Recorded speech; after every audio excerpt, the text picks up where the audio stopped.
tell everybody how you kind of got into this whole thing.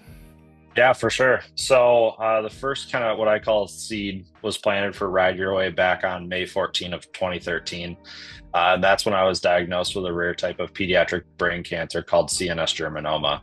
And so that really kind of opened up my eyes to healthcare. I went through about a 6-month fight with cancer. I underwent pretty intense brain surgery, 4 rounds of inpatient chemotherapy at our local children's hospital, and then 5 weeks of outpatient radiation. So that's what kind of really opened up my eyes to the healthcare industry. And I was 17 at the time, so I was kind of figuring out what I wanted to do with the rest of my life. And, with all the individuals that took care of me at the hospital, that's what really inspired me to become a registered nurse.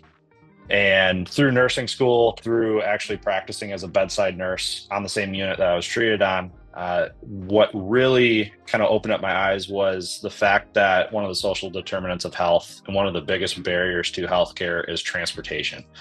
And I loved driving, always loved driving growing up. And so started to do some research on some of the transportation providers that were already operating here in Grand Rapids, and started to see a constant theme, which was individuals and organizations that were just transporting off of volume, working with big brokers, and just trying to push as many trips through each vehicle as possible.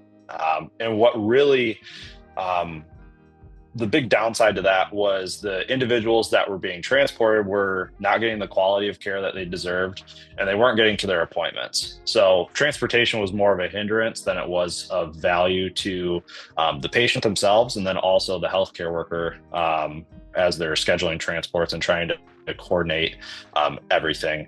Which, when you're going through something like cancer treatment or dialysis or any other medical need for that matter, transportation's where things really start. And so what I started to notice was, there's so much time that we're spending in a vehicle with somebody that we can really provide value and be almost a part of the patient care team, where before that, we really weren't getting any value out of it. And so through that research and through kind of understanding NEMT, which from the beginning, I was just really doing Google searches and Rocket Lawyer. So this is all kind of built off of that. But it's an industry that really needed to be tapped into and had a huge upside for innovation. And so that's when we launched back in February of 2018. Started working with one hospital system, one rehab hospital, and really built it out from that value-based care model that we still thrive on today.